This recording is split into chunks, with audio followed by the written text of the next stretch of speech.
Hello, everyone. Good evening to you once again. This is Leadership Talk with Adegoke. Leadership Talk with Adegoke. I hope you're having a restful Sunday evening. I'm so fascinated and so excited to be here once again tonight. This is the 19th session, 19th episode of Leadership Talk with Adegoke. And tonight promises to be awesome. I want you to bring out your notes and try and take down as much as you can. My guest tonight is someone who I'm excited about, is a brother, is a friend, and is a professional to the core. So we're going to be starting off tonight very shortly with my brother and my friend, Ini Apan. You're welcome, sir. Pleasure. Thank you. Thank you. And hello to everybody. My pleasure to be on the Leadership Talk with Goke Omotola, my friend. I hope you're keeping safe. Well, we thank God we are safe. I mean, yeah. So one's just relaxing. It's one of those days you just take a chill pill to reflect. Just to thank God and. Excellent. Yeah, we're Excellent. keeping safe. Thank God. Excellent. And happy birthday to your lovely wife. Interestingly, I was thinking about it, after I committed that, it's my wife's birthday. I've been cooking pounded yam or fried rice right now, but, I'd already committed. so, Wow. So it's all good. Yeah. I want to thank you so much for honoring the invitation. Now, who is Ini Akpan? Can you just tell us who is Ini Akpan? Yes, sir. Ini Akpan. That's a very interesting question. Ini Akpan is let me start from family first, because he's a man married to one wife and has 4 children, a business professional. For many years I've been in business now for almost 31 years.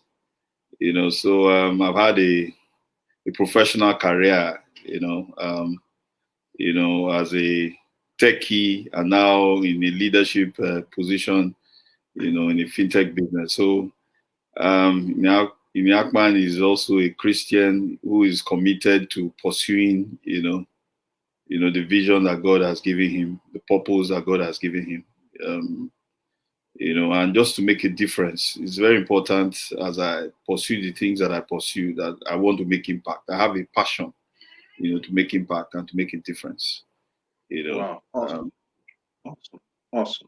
awesome. So what's your background? Well, I graduated from computer science from University of Lagos. So I've been my background is software initially, yes. And then so I graduated from the University of Lagos in 1990. Yeah. So I have a computer science background. And also I then went for an MBA in year 2000. So my background is business and technology mainly, so that's how it's been. Amazing. So how did you get into leadership? How did I get into leadership? That's a very long story. So I started my career in the banking industry. At that time, the banking industry was booming in 1990 when I left school, and that was where we could find opportunities to develop our careers, to build our careers. And so I started from the banking industry, and then I migrated into a pure technology company in 1995. After about 4 to 5 years, I joined a technology company in 1995. And in the technology company, which was one of the leading technology companies at the time, Telnet, it was a startup business at that time. They opened a new subsidiary called ITCO, where I mean, technology was just becoming the in thing. We're talking initially, it started as wide area networks, but then when local area networks began to emerge and began to happen, we saw ITECO saw an opportunity to build local area networks in Nigeria. And they also saw opportunity in the software business because software was going to drive the future ultimately. So I joined the company in 1995, and within the space of about 3 years, from 1995 between 1995 and 1997, I became a general manager. So I entered this as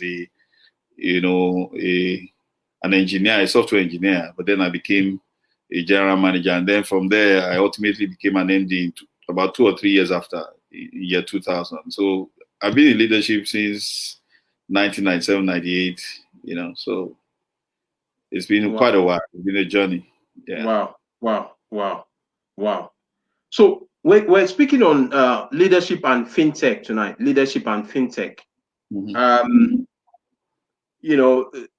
I believe that with this COVID, so many things have happened. And fintech has now become even a major challenge to fintech. Companies have become a major challenge for banks.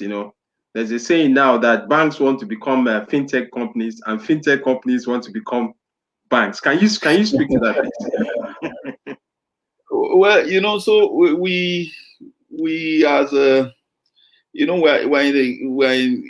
world is being disrupted right now. I mean, generally, because traditional banks generally have not been able to rise up to meet the needs of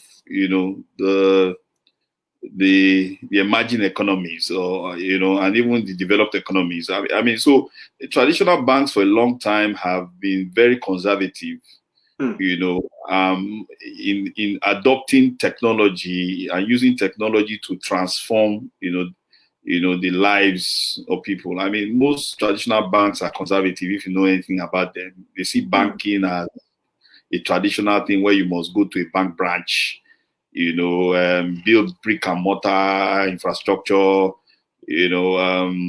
but I mean, we are now in a world where the mobile phone has become pervasive, so you don't necessarily have to go to a bank branch to do your business, and we've seen that is a key transformation. Without the mobile phone, I think that the world would still have been lagging behind, but I think that the mobile phone has transformed a lot of things. So the mobile phone became a tool to do, to offer financial services and do banking services. Okay. So I don't need to go to a bank branch to withdraw money or to, because I can pay for things using my mobile phone. I mean, most people have accounts now in somewhat. I remember back then when the company I joined in 1995, Telnet, they implemented what you called the first digital online banking with Diamond Bank back then in the 80s, in the late 80s. I remember, if anybody remembered anything about the 80s, when they said, the Diamond Bank integrated, the Diamond integrated banking system, where wide area networks became, were now possible. Then before you had to go to a specific bank branch where your account resided to be able to withdraw money.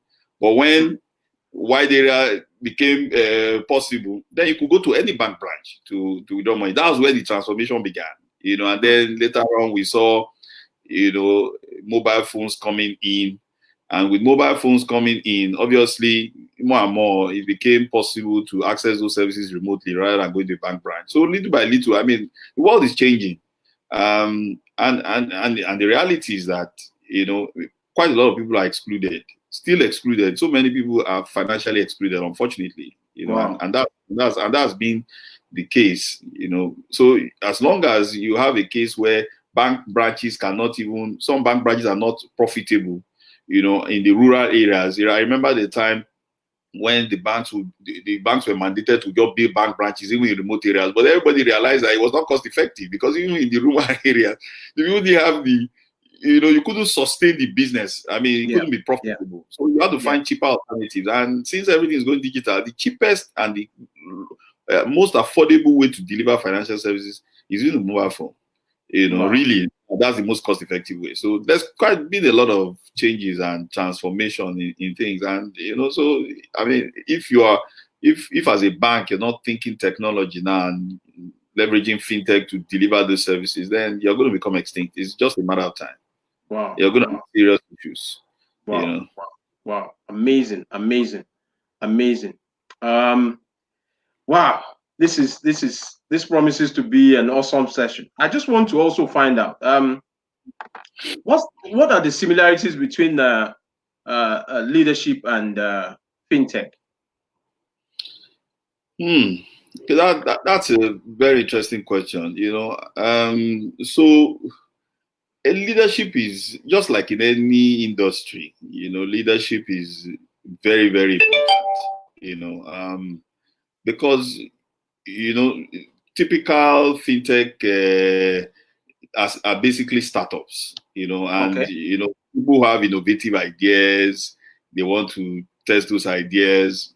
It's one thing to be innovative, it's one thing to be creative, but it's another thing to have a vision. It's another thing to have, goals. It's another thing to have something, to know where you are going with this ultimately, because you can be creative, you can be innovative, but leadership is what helps you to now shape those ideas, and take them, into the market to make a difference and to win. Because it's about winning ultimately. There are thousands and thousands of fintechs, in fact, but you only hear about the ones that succeed. There are many that have failed.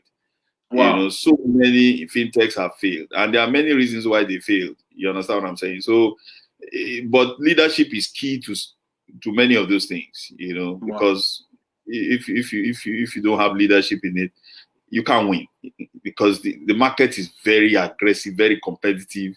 Somebody is out there to eat your lunch. Wow. I'm even join dinner to eat if it's possible. Someone is out there to eat your lunch. Wow. So, so you're saying that even at a time like this, it's not just about showing up as a fintech company, but you have to be very innovative. You have to be adaptive. You have to be ahead of the curve. Now, I have so many questions, but I want to let us know that I've been speaking with my friend, my brother. Ini Apan is the managing director of OPay, a fintech company based in Lagos, Nigeria, and they have outlets all over the federation and agents. They have shown up at a time when solutions are needed, and they're really adding value. We want to salute you, sir. I just want to ask now with this, fintech, what has been the impact of COVID on, on the fintech industry?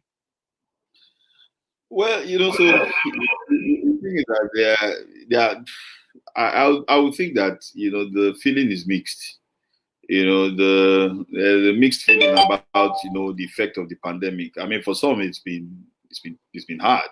For some it's been a blessing. That's the word I can use. I mean, because for those who have had a rough time. I mean, there are certain fintech services that were affected, during the pandemic. And I'll give an example: things like ride sharing, things like maybe food sales. I mean, restaurants suffered. Those who used to use technology to order and deliver.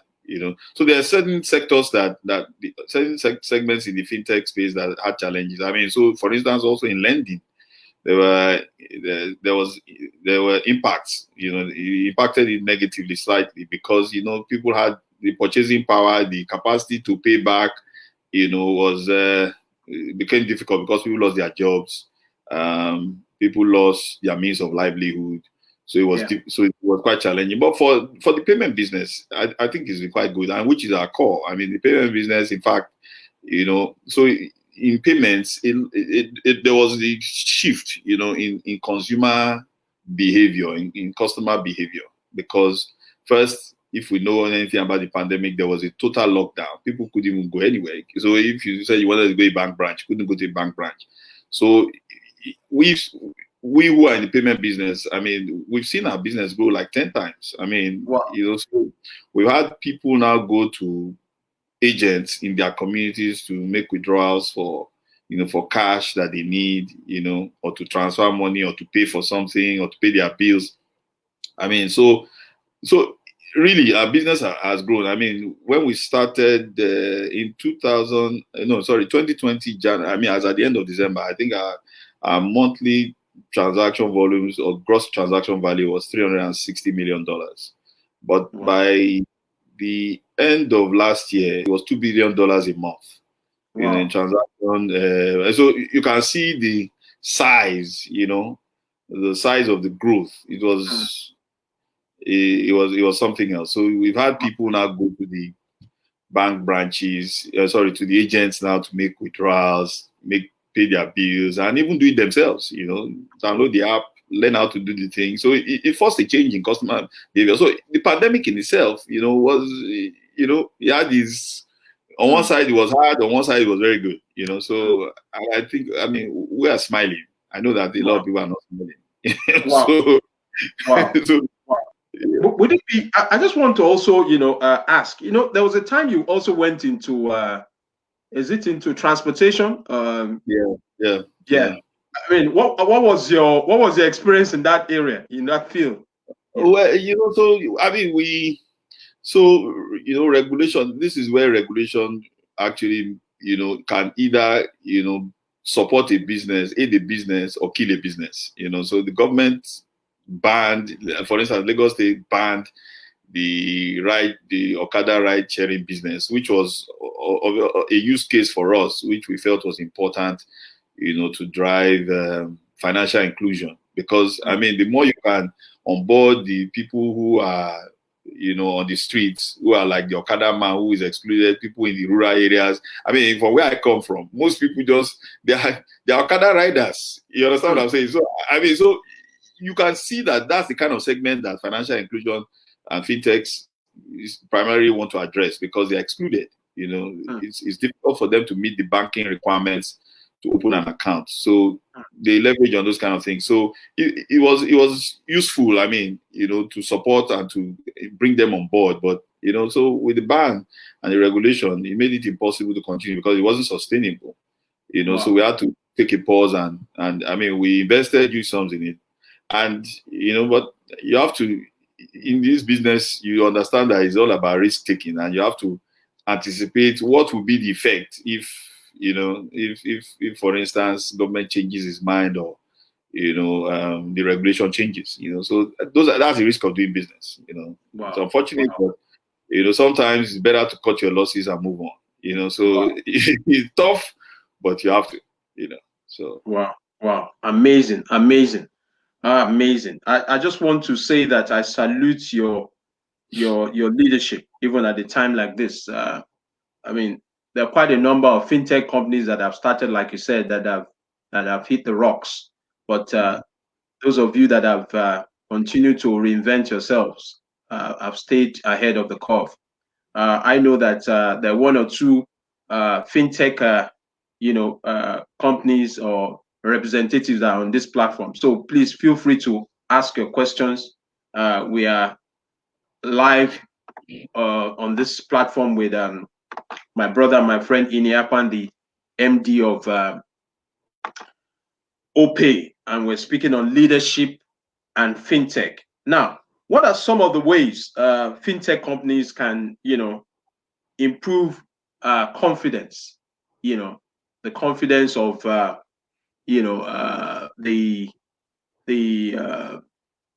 unbanked, or the people that are not digitally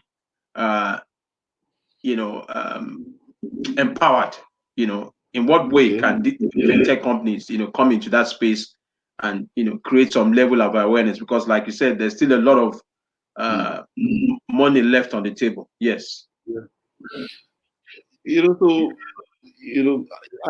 the kind of services that we provide is actually based on trust.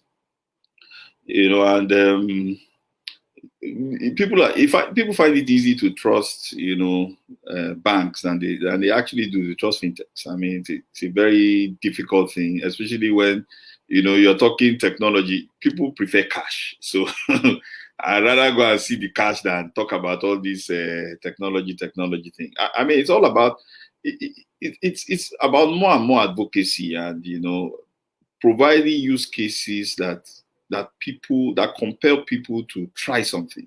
If you don't have the appropriate use cases, Okay. the use cases that that fulfill a specific need, and that's very important, because if you're going to get people to trust it, then you now build solutions that they are looking for and that they can't find anywhere else. Yeah. And most importantly, you deliver on the promise.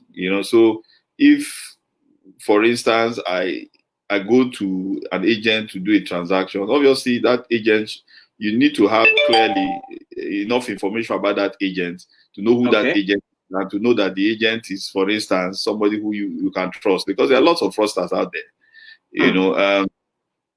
It's also about educating the people, more and more advocacy. That's what I see, because there's the kind of things we see in the fintech industry now. It can destroy the entire fintech industry. There's too much exposure in terms of risk, and people are not educated enough. So when somebody is defrauded, they lose confidence. So you have to constantly remind people. But you see, that's not only happening to the fintechs now. Even the banks are getting hit, because the banks, I mean, I've seen emails that look like they're from GT Bank. You see GT Bank, oh, sorry, I don't want to mention any bank. I'm sorry. Yeah. You see those messages from the banks now telling you that, they didn't tell you to release your PIN. They tell you to do this. They won't tell you to do that. And those are some of the things that we need to be reminded of. So it's the same thing with the fintechs. Everybody, once it comes to technology, there's so much vulnerability. And we all have to be careful at the same time. And so you have to keep educating the customers, and then also provide them use cases and deliver on the promise, in terms of, when you say this thing works this way, then it should work this way. Because once there's any suspicion that it doesn't work that way, then there are going to be serious issues. You can lose your customers overnight. So those are some thoughts around building customer confidence. Yeah. Using that as a platform, just on top of that, I just want you to speak on the impact of cybersecurity on fintech. Okay, so one thing we need to understand about technology and security is that there's nothing that is foolproof. Absolutely nothing that is foolproof. So you can have all the cyber security in the world, but I think a lot more depends on the processes and the people. So it's good to train your staff about these things, but even 80% of more than 80%, according to statistics, of fraud cases actually starts from within. So the very first struggle you have is internal, not even external. So somebody can release codes or passwords or things to the external people who come to compromise. To compromise. So you struggle. You have to struggle within mostly, and you have to make sure that you have tight processes. You have to have systems, technology systems that don't rely on just people, that can trigger things and raise alarms and alerts on what's going on. You understand, that can bring to someone's awareness and consciousness that something is fishy here. This is a suspicious transaction and things like that. So it's all about it's good to put all of those security in place, but I think that you can't do it in isolation. You have to do it in line with the process, training the people, using the technology. So people, process, technology. Those are the three things that are important in dealing with cybersecurity. Because and technology. Wow. Yeah, nothing is foolproof. Wow. Now, I just want to also, drill further into that. Now, how do you empower your people? Because no matter what happens, I mean, we have the technologies there, but the people that are supposed to deploy the technology, how do you empower them?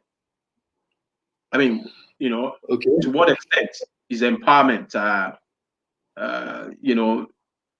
commonplace in your organization? Well, so because of the industry we work, I mean, a lot of people are already empowered. It's amazing what you will find out there. Yeah. I mean, if you talk about technology, people know a lot of stuff. I mean, even in Nigeria, I mean, some of the best, now from abroad, people are coming to even poach Nigerians who are writing code. We had quite a lot of staff who have left the country and also gone to work abroad, because already a lot of people there's too much knowledge out there. There's so much Wow. knowledge on the internet. If you search the internet and you want to really be a good developer, you develop yourself. You don't even wait for anybody to develop you. In the kind of industry, you have to be agile. Nobody sends anybody to training school to go and learn code anymore. Wow. You already know how to write the code. And even Wow. on the job, as you face challenges, you actually develop the skill.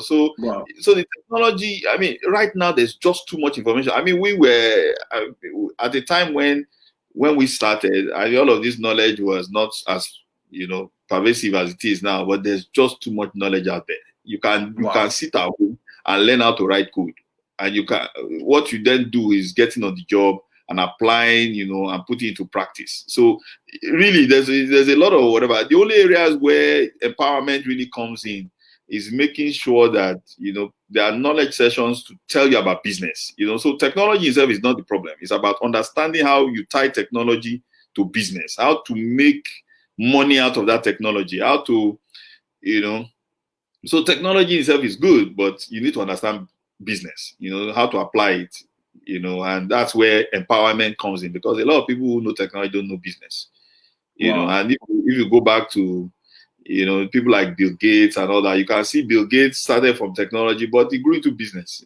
You have to be able to marry business and technology. It's a combination of both.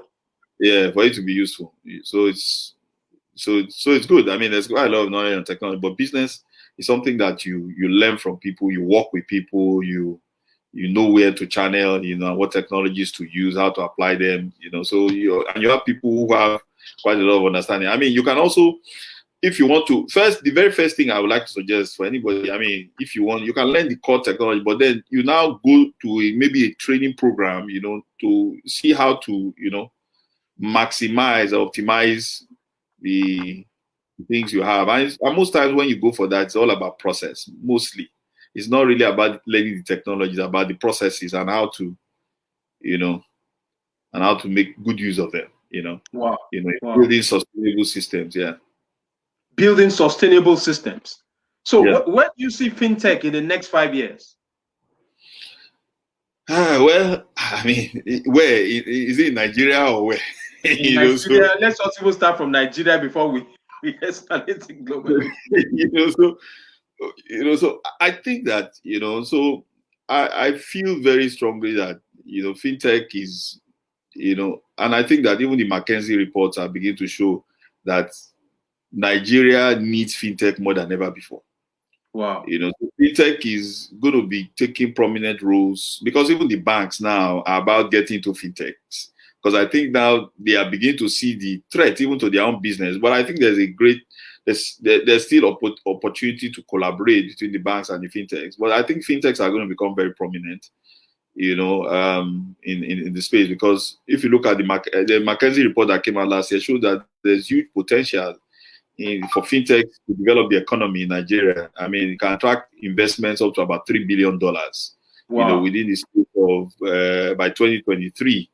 And it can add like $50 billion in GDP, for digital finance to the GDP, So, I mean, these are things that can boost the economy. So fintechs are important. And I think even the government and the central bank are beginning to, to see that, because central bank is doing things and coming up with favorable policies to to support fintechs and to energize them, to attract more people. So I think it's a good thing.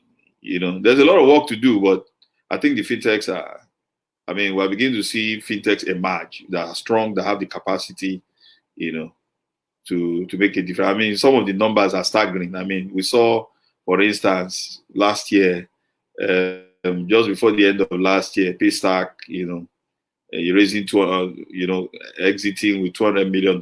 That's significant. That's big. So we're beginning to see those and international players are beginning to look at Nigeria very closely. So there's huge opportunities. Wow. Now, I'm just so fascinated by your response to most of these questions. It shows the depth and the exposure and the expertise in this area. I salute you, sir. Now, I want to ask, how can the culture of fintech even be ingrained in schools? In schools, well, I think it's easy for for students or for children to actually pick up things. I mean, they have more opportunities than we did. I mean, now they have access to new technologies, new tools. I always look at my son. I mean, for instance, he's already having ideas of what he wants to do in gaming. Already he's thinking technology, and it's good to expose them at these early stages. On what the opportunities are out there. So I think that it should be integrated into the curriculum. I mean, people should have there are programs that you can teach children. You understand? I mean, how to develop these things right from a young age. Who says you won't have great guys writing stuff that the world would, that will make a difference many years from now. So it's good to expose them, integrate these things to the curriculum in schools. I know that some schools are trying, there are most private schools, but the public schools need to do similar things. There are lots of programs, that children can get into in writing code, in doing stuff, that many years from now would be beneficial to the environment. Because if you grow doing it, it just becomes second nature. It's no longer rocket science, and we go out, and most times we will find out that Nigerians who've gone abroad, they actually excel. So I think that is a good thing I never saw a computer. In fact, when I was in my computer science, it's very funny. It was mainframe that we're using in the computer science department. Yes, we take punch cards, and you take the punch cards to the computer center, and then you sit down on one machine and punch the cards and punch them. And when you punch them, and if you make one mistake, just one, if there's a comma missing or a dot missing, first you leave the cards. It might take days to process. When you go back and there's an error, you go back to the bottom of the queue again, because you don't have to go and punch that card and remove the error.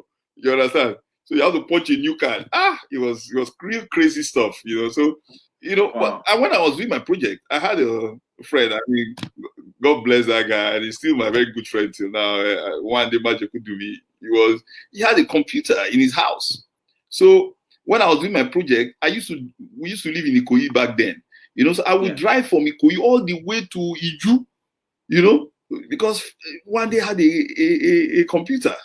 I used to go to my house to go and do these projects, So that was where I completed my. That was when computers just came out. That was in 1989, 90. In Nigeria, he was one of the first few people who had a computer. I mean, it was, Sorry, it's just a flashback. I find it very interesting. Fine. Sorry to. No, it's okay. I just want to find out. I mean, is there any way that your OPE is empowering or adding value? I know like Facebook and even the CEO of Twitter came to Nigeria recently. Are you collaborating with any school or our institution to empower them to bring them into the space either through advocacy or yes? Well, we're just about to start something this year, but over the last 2 years or so, what we've done is we've done hackathons. Okay. Where we actually just where we invite young developers, people who have ideas, to come and participate in hackathon. and they come up with ideas, develop those ideas, you put them in teams and get them to come up with solution, and test those ideas and solutions, and then you now rate them, and then we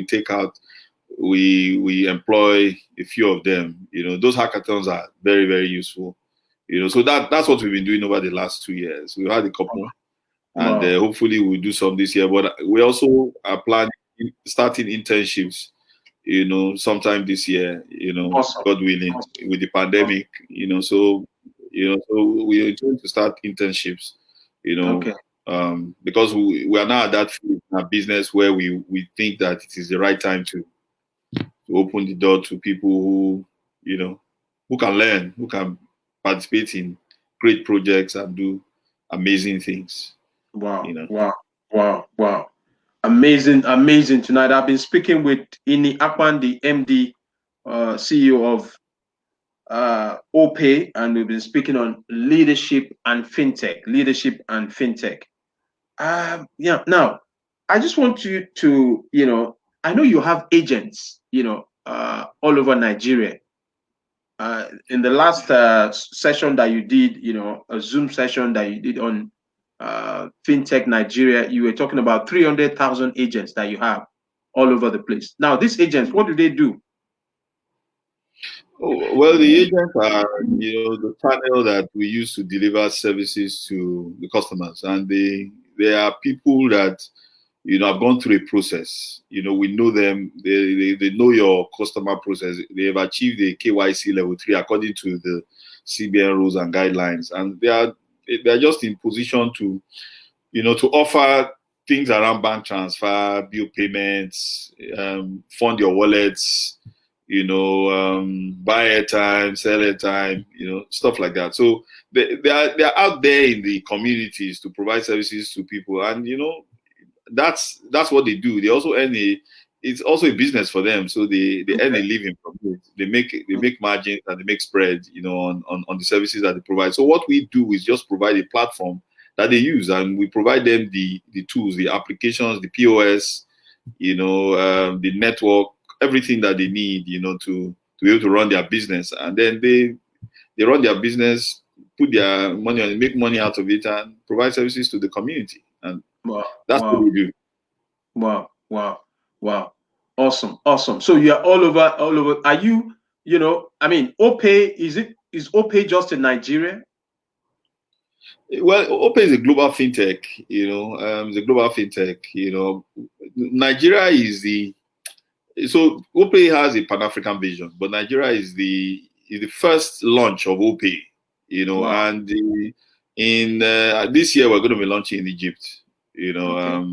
we're going to be launching in Egypt because there are some changes in the guidelines now. I think the government is trying to push digitization and also drive financial inclusion. So with that Pan-African vision, we're beginning to look at other African countries. But Nigeria is such a big market, and Nigeria, it was important to build the business in Nigeria first, because Nigeria has the size, and then Nigeria had already taken, made a move many years ago to open the door to fintechs in Nigeria after Kenya. So I think that it's a good thing, that it started in Nigeria, but then the story doesn't end in Nigeria.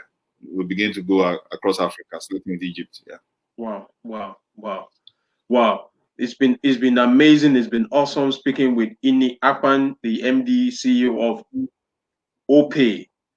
Just have a few questions before we round up. But for those of us that are on this platform, if you have questions or comments, please feel free to ask. Put it in the chat box. My guest tonight is empowered to add value to you. Now, for new fintech companies, in the area of cyber security, which is a major area that you said that needs to be looked at. What's the advice that you have for new fintech companies, even going forward? Maybe those ones that just started and just navigating, yes, in the area of security, yes.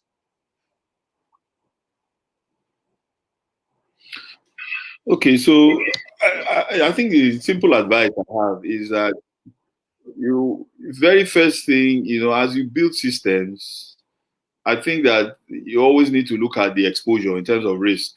What are the risks? Most fintechs don't look at risk. They look at more. They look more at let me roll out my product. Let me push my ideas. Let me build this thing. It's better to look at risk from the very beginning. Always look at what the risk is. Risk to the business you want to start. Risk to the customer. I mean, look at the entire value chain and assess what the risks are. Because if you can deal with those risks and it's already, how would I put it? It's already integrated from the very beginning. It makes it easy to build. It's like building a house. If you don't lay the foundation right, you're going to have issues when you start building the roof. So it's better to start from day one. I know because of the agility, the need for agility and speed to the market and competition, people, throw caution to the wind and say, I need to roll out pretty fast. I mean, we've had our fair share of those kind of issues. Yeah. So if there's anything I've learned in many years of being in technology and whatever, I always first look at the risk. It's not because I'm risk averse, but it's just good to know what the risk is, and then what are the mitigants, or how do you mitigate them? What are the things you need to put in place? It may not be things that you can put immediately, but it is things that you have in your view that and at what time you need to implement them. Because as you scale, the real danger is you can start, if you have 10 customers, it's easier to manage. But when you have millions of customers, it becomes a major risk. So at what point in your rollout process do you roll out stuff that mitigate things? So it doesn't necessarily mean that you must do all the risk, but it's good to do a risk assessment first so that at what point I need to implement something that mitigates that risk. Because risk always comes. So people are always looking out for ways to exploit technology to their advantage, and to rob the customer of their money, so and that can kill your business overnight. Wow. Once people lose confidence or trust in your business, then it's over. You can be out of business. You can be up and flying, and then once something happens, and then you remember the .com days, where it's like it was a boom and bust. That's just how it is. Because most fintechs have that mindset, that mentality of boom and bust.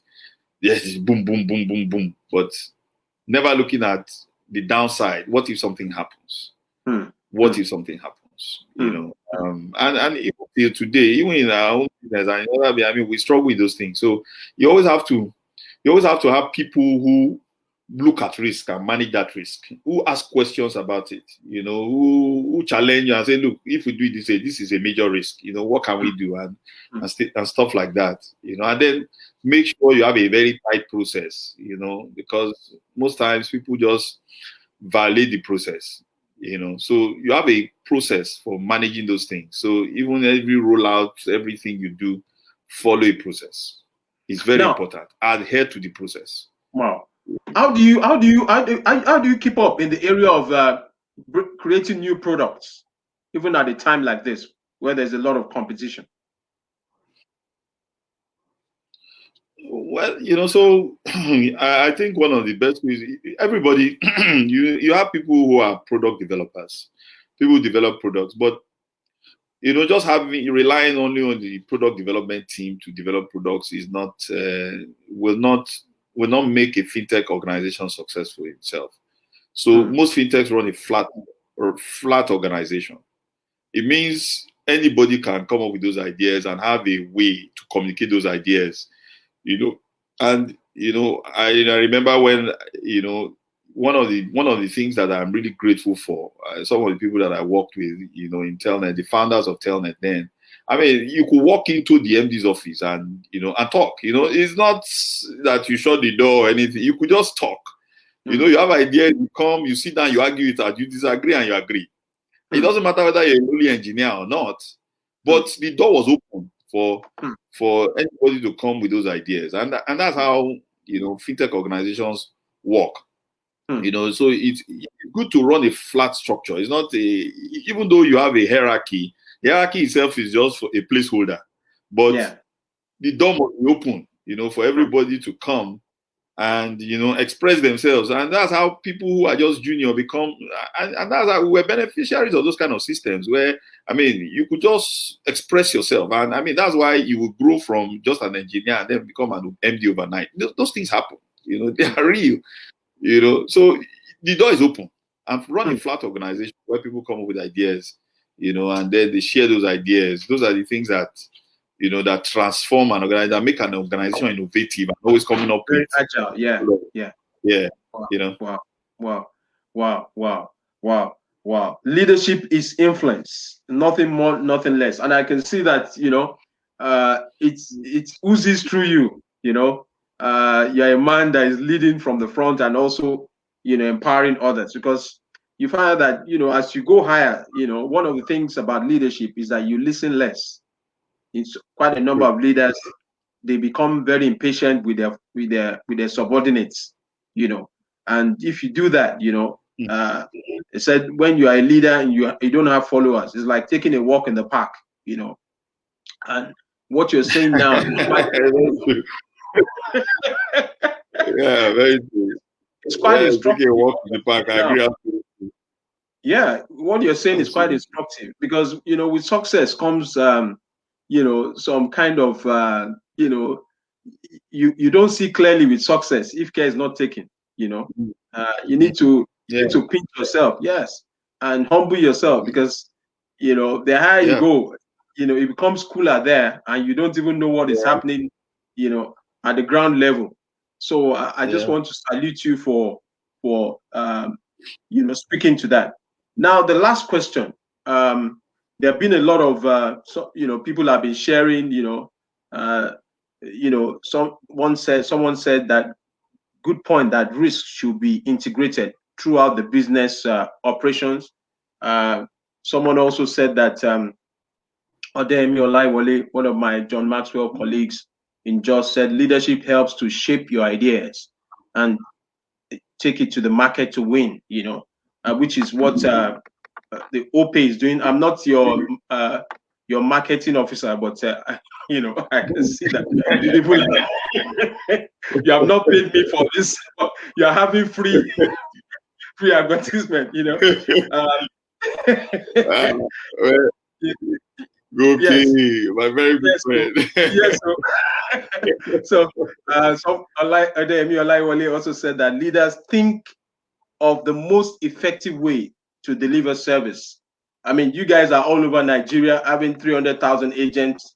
Even in the pandemic, you said that, you know, your return on investment, your ROI has been massive, you know, compared to what it was a year before. So I'm just so excited about fintech. We're also believing God that people like us can have a share of the pie, because we wouldn't allow you guys to just you are eating the pie. Don't worry, Gopi. You know that area. No, we want to eat it. We want to eat it. Unless you want that writing code.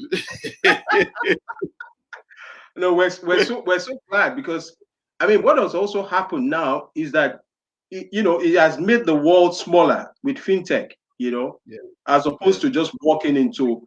And you know, I just want to also speak to this, because all over the world, you find that there's some companies that have refused to embrace fintech, you know.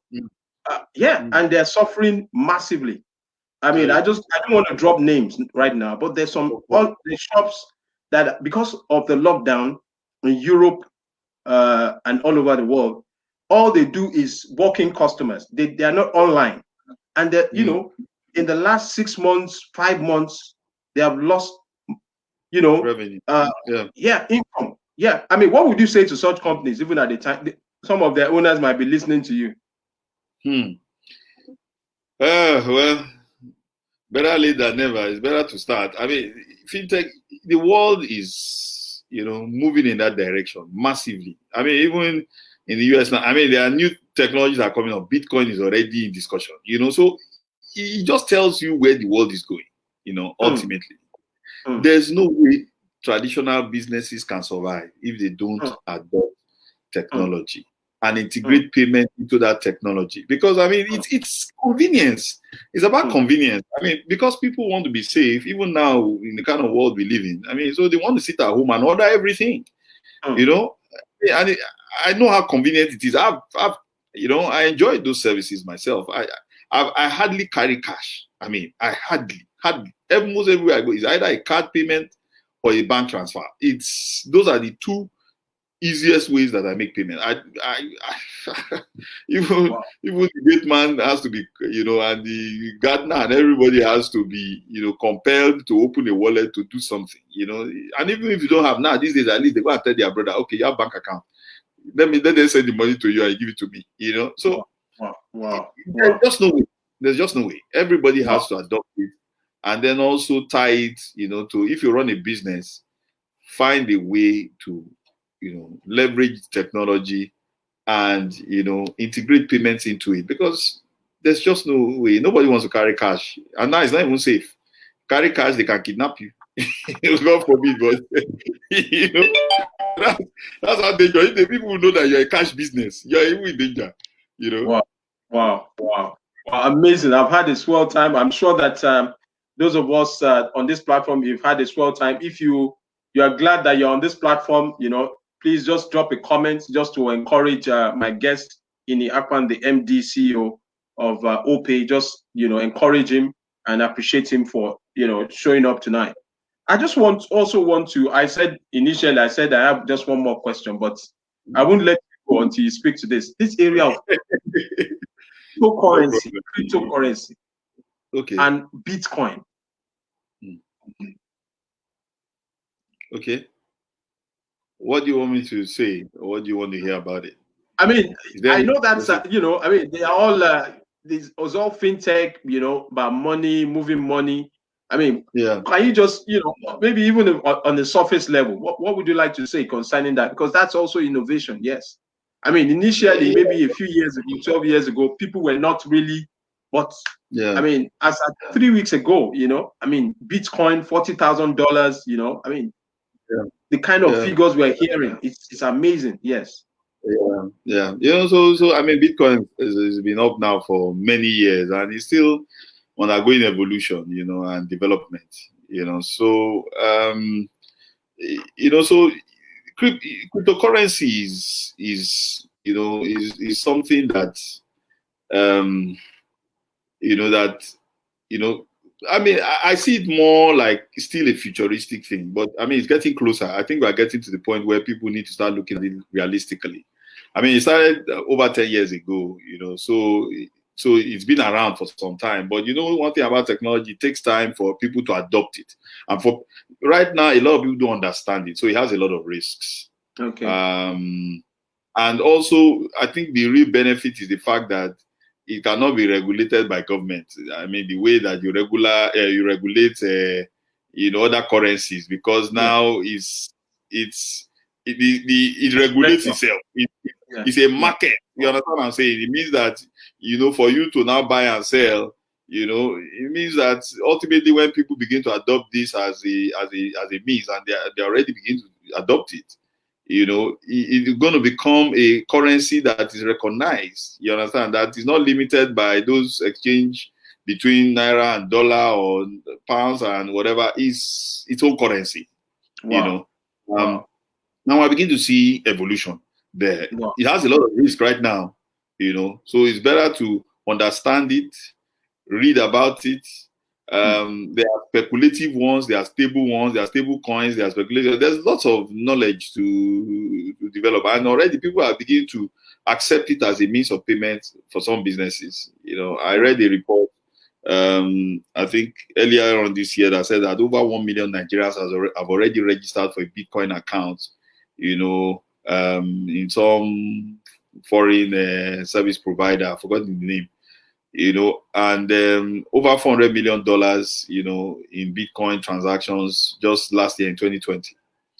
So it's growing, and but I also think there's a lot of fraud in it. There are lots of people who are in it, not to, just like in any other technology space, they are in it to, Yeah, for to what they're exploit going people, exactly, and take advantage of people. So it's something that you have to really, really think about and understand it, and know what you're getting into. But I still think is several years down the road. So it's Wow, not something amazing, that yeah. amazing, amazing. Thank you for speaking to that. Now, as we close, who are your mentors? Because I mean, you're speaking with so much depth and so much knowledge. I know this is not an accidental leadership. This is intentional. well, okay. So I mean, there are two areas. I mean, for some things, generally, there's a lot to read. Um, there's a lot to read because there's a lot of information, like I said, out there. In fact, the internet can mentor you. You understand? In good things, you can find. You understand? The internet can mentor you. I'm telling you, there's just so much information out there, Mm, and so you have to obviously read what the trends are, what's going on in the industry. Because if you're in technology space, it's not about just having a mentor. It's about understanding what's going on out there. Where is the world going? What's mm, happening? How people are applying the technology? Where have they applied it? In this country, how have they deployed it? Stuff like that. So in technology is moving so fast that you have to rely a lot on not just somebody teaching you. You have to teach yourself. You have to read. You have to go online. You have to do the research. I still Google things I don't understand. I just go online and I just Google. But when it comes to things like leadership, there's a guy that that I used to follow. I mean, he passed away. He passed away a few weeks ago. His name is Tony Miller. okay. The guy, I mean, I've learned quite a lot of stuff from him, in terms of Wow. leadership and how to lead, what leadership is about, and I mean, from a spiritual perspective and, and even in the, because I always believe that, look, the same principles apply. It doesn't matter whether, you know, the thing is that you must learn to, leadership is about good growth. So I consider good growth to be both upwards and downwards. So if you're going Mm, to grow, your roots need to go deeper, which means that you need to go lower and upward at the same time. So that's mm, what good growth is. So mm, that you don't get to a point where you think you must always keep the door open. I don't shut mm, anybody, no matter how low you are, no matter what your position is, we need to keep that door open for people to challenge us. We used to challenge our bosses, and they would just, the typical Nigerian mindset shouldn't come into his aim, my friend, shut up there. No, it's about let people ask you questions, challenge you, because many times you have blind spots and you don't even see it. So, mm, mm. leadership. So I used to follow whatever. I mean, the guy was really deep stuff. I mean, he said stuff that inspired me, and I read quite a lot of his stuff. Wow, wow, What he wow. what Awesome. he Honestly, Ini Akwan, you have done justice to this topic. For those of us that are just joining us, you can watch the replay. What you're getting here is, global. This is, you can't, if you have to go to Harvard, you pay thousands of dollars to listen to this kind of stuff. So, but you're getting it for free. But that's why we're showing up. We just want to add value, irrespective of where you are in the world. Maybe it's in the morning, Mm. it's in the afternoon, in the evening. What we're sharing here is a global language now. Fintech, fintech and leadership. Any leader that does not, take on fintech is a leader that is living in the, in the in the days of old. And like you said, yes, like you said, you can always, pivot. For them, they also, have had their own teachable moments in the Nigerian business environment where they launched into the transportation sector. They moved Mm. into that sector to empower, but they had to recalibrate because of government regulation. But where they are right now, they have not settled yet, but they're still, like you said, they're moving into other countries in Africa, and Mm. they have a Pan African vision. I'm not their salesperson, but but I'm fascinated by what they're doing. I believe that even during the time of crisis, leaders need to show up. And Ini, I want to salute you. I want to say that I celebrate, the grace of God upon your life. I mean, like you just said, that there's also the spiritual side to leadership. You have to go deep down to go up, which is very instructive. So just for 30 seconds, what would you like to say, just to as we end this discussion? There have been quite a number of people here that have benefited from the wealth of experience that you shared, knowledge tonight. Yes. What would you like to say to round up? Well, I just want to thank you for bringing me on the show. I mean, it's a privilege. I consider it a privilege to share, this platform with you, and to also share my experience and thoughts on the industry. And I hope that, what I've shared will be beneficial to people, and people apply them and put them to practice, because I think it will make a world of difference. That's all I have to say. Thank you very much. Wow. Thank you so much, Ini Akpan, the MD of OPE, a global company with a Pan-African vision. For those of us that have joined tonight, I want to appreciate you. And so till next time, till we meet again, I wish you a restful Sunday evening. Thank you so much. Thank you. All the best. Yeah.